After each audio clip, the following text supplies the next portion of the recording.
ओम शांति। 28 अक्टूबर 2024 के मुरली के सभी पॉइंट के साथ देखेंगे आज की मुरली की हेडिंग। बाबा ने कहा, मीठे बच्चे, सदगुरु की पहली पहली श्रीमत है, देही अभिमानी बनो, देह अभिमान छोड़ दो। आज की मुरली से प्रश्न है, इस समय तुम बच्चे कोई भी इच्छा व चाहना नहीं रख सकते हो, क्यों? उत्तर सुनाया बाबा ने, क्योंकि तुम सब वानप्रस्थी हो।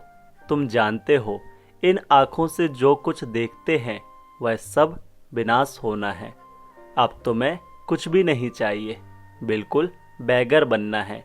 अगर ऐसी कोई ऊंची चीज पहनेंगे तो खींचेगी, फिर देह अभिमान में फंसते रहेंगे। इसमें ही मेहनत है।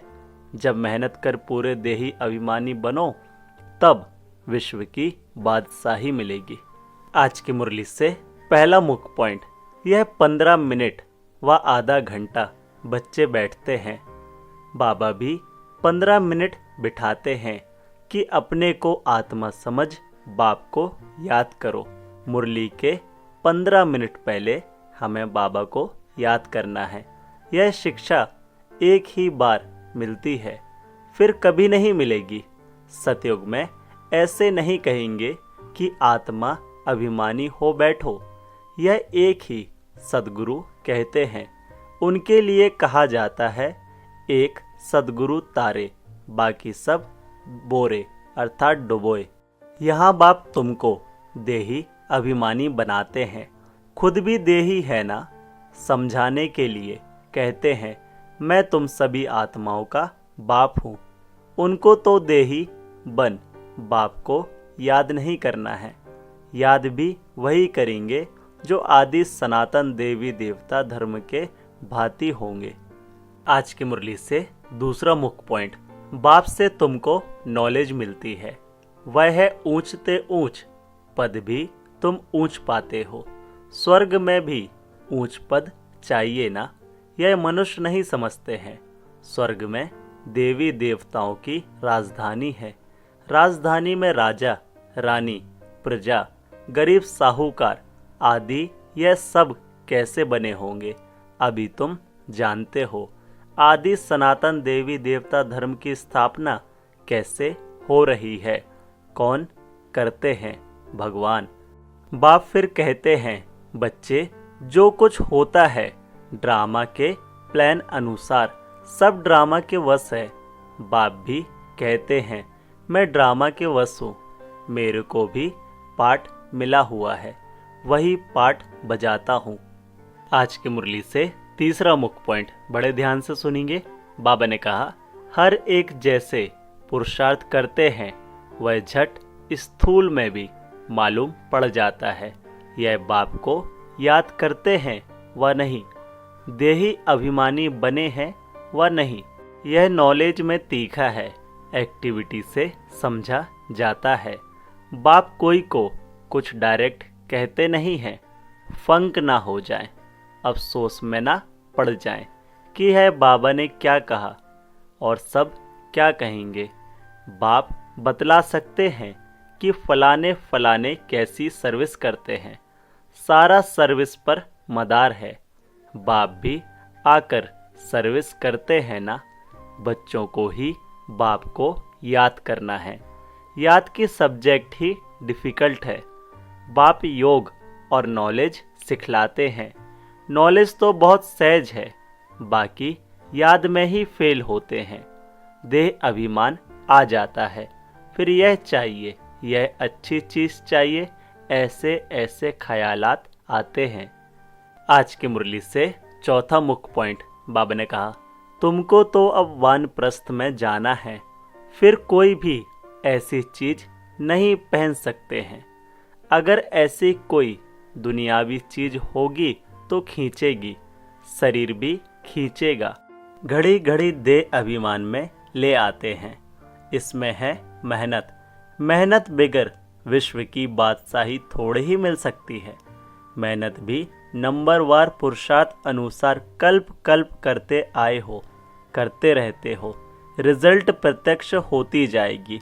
स्कूल में भी नंबरवार ट्रांसफ़र होते हैं। टीचर समझ जाते हैं, फलाने ने अच्छी मेहनत की है, इनको पढ़ाने का शौक है, फीलिंग आती है। उसमें तो एक क्लास से ट्रांसफ़र हो दूसरे में, फिर तीसरे में आ जाते हैं। यहाँ तो एक ही बार पढ़ना है। आगे चल जितना तुम नज़दीक आते जाएंगे उतना सब मालूम पड़ता जाएगा। यह बहुत मेहनत करनी है, ज़रूर ऊंच पद पाएंगे। आज की मुरली से 5वां मुख्य पॉइंट, इसको ध्यान से समझेंगे। बाबा ने कहा, बाप कहते हैं बच्चे अपने को आत्मा समझ मुझे याद करो तो तुम्हारे पाप कट जाएं। मूल बात ही यह है, याद से ताकत आएगी, दिन प्रतिदिन बैटरी बढ़ती जाएगी, क्योंकि ज्ञान की धारणा होती जाती है ना, तीर लगता जाता है। दिन प्रतिदिन तुम्हारी उन्नति नंबरवार पुरुषार्थ अनुसार होती रहती है। यह एक ही बाप टीचर सद्गुरु है जो देही अभिमानी बनने की शिक्षा देते हैं, और कोई दे ना सके। और तो सब हैं देह अभिमानी, आत्म अभिमानी की नॉलेज कोई को मिलती ही नहीं। कोई मनुष्य बाप टीचर गुरु हो ना सके। हर एक अपना अपना पाठ बजा रहे हैं। तुम साक्षी हो, देखते हो। सारा नाटक तुमको साक्षी हो देखना है। आज की मुरली से 6वां मुख्य पॉइंट है, इस दुनिया की तो कोई चीज़ बुद्धि में याद नहीं आती है। बाप कहते हैं जो कुछ देखते हो यह सब विनाशी है। अभी तो तुमको घर जाना है। वो लोग ब्रह्म को याद करते हैं, गोया घर को याद करते हैं, समझते हैं ब्रह्म में लीन हो जाएंगे। इसको कहा जाता है अज्ञान। मनुष्य मुक्ति जीवन मुक्ति के लिए जो कुछ कहते हैं वह रॉन्ग, जो कुछ युक्ति रचते हैं सब है रॉन्ग। राइट रास्ता तो एक ही बाप बतलाते हैं। बाप कहते हैं हम तुमको राजाओं का राजा बनाता हूँ, ड्रामा प्लान अनुसार। कई कहते हैं हमारी बुद्धि में नहीं बैठता, बाबा हमारा मुख खोलो, कृपा करो। बाप कहते हैं इसमें बाबा को तो कुछ करने की बात ही नहीं है।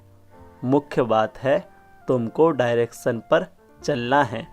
बाप का ही राइट डायरेक्शन मिलता है, बाकी सब मनुष्यों के हैं रॉन्ग डायरेक्शन, क्योंकि सब में 5 विकार हैं ना। नीचे ही उतरते उतरते रॉन्ग बनते जाते हैं। क्या क्या रिद्धि सिद्धि आदि करते रहते हैं, उनमें सुख नहीं है। तुम जानते हो यह सब अल्पकाल के सुख हैं। आज की मुरली से 7वां मुख्य पॉइंट, बाबा ने कहा तुम यहाँ बैठ क्या करते हो? वाणी से परे जाने के लिए पुरुषार्थ करते हो। बाप कहते हैं सबको मेरे पास आना है, तो कालों का काल हो गया ना। वह काल तो एक को ले जाते हैं, वह भी काल कोई है नहीं जो ले जाता। यह तो ड्रामा में सब नूंद है। आत्मा आपे ही समय पर चली जाती है। यह बाप तो सब आत्माओं को ले जाते हैं। तो अब तुम सबका बुद्धि योग है अपने घर जाने के लिए। शरीर छोड़ने को मरना कहा जाता है। शरीर खत्म हो गया, आत्मा चली गई। बाप को बुलाते भी इसलिए हैं कि बाबा आकर हमको इस सृष्टि से ले जाओ। यहाँ हमको रहना नहीं है। ड्रामा के प्लान अनुसार अब वापस जाना है। कहते हैं बाबा यहाँ अपार दुख है, अब यहाँ रहना नहीं है। यह बहुत छीछी दुनिया है, मरना भी जरूर है। सबकी वानप्रस्थ अवस्था है। आज की मुरली से 8वां मुख्य पॉइंट, बाप कहते हैं पास्ट बातें जो होकर गई हैं उनको बैठ लिखा है, उनको कहानियाँ कहेंगे। त्योहार आदि सब यहाँ के हैं, द्वापर से लेकर मनाते हैं, सतयुग में नहीं मनाए जाते। यह सब बुद्धि से समझने की बातें हैं। दे अभिमान के कारण बच्चे बहुत पॉइंट्स भूल जाते हैं। नॉलेज तो सहज है, 7 रोज में सारी नॉलेज धारण हो सकती है। पहले अटेंशन चाहिए याद की यात्रा पर। आज की मुरली से धारणा के लिए मुख्य सार है।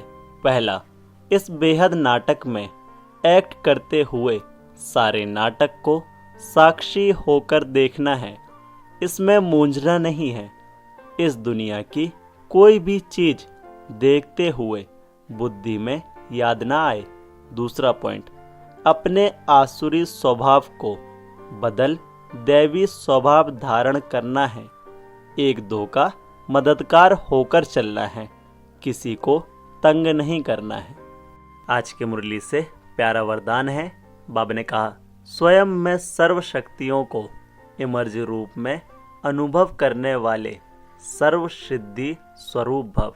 डिटेल है, लौकिक में किसी के पास किसी बात की शक्ति होती है, चाहे धन की, बुद्धि की, संबंध संपर्क की, तो उसे निश्चय रहता है कि यह क्या बड़ी बात है। वह शक्ति के आधार से सिद्धि प्राप्त कर लेते हैं। आपके पास तो सभी शक्तियां हैं। अविनाशी धन की शक्ति सदा साथ है, बुद्धि की भी शक्ति है, तो पोजीशन की भी शक्ति है। सर्व शक्तियां आप में हैं। इन्हें सिर्फ इमर्ज रूप में अनुभव करो तो समय पर विधि द्वारा सिद्धि प्राप्त कर सिद्धि स्वरूप बन जाएंगे। आज की मुरली से स्लोगन है, मन को प्रभु की अमानत समझकर उसे सदा श्रेष्ठ कार्य में लगाओ। ओम शांति। मेरा बाबा, प्यारा बाबा, मीठा बाबा। ओम शांति।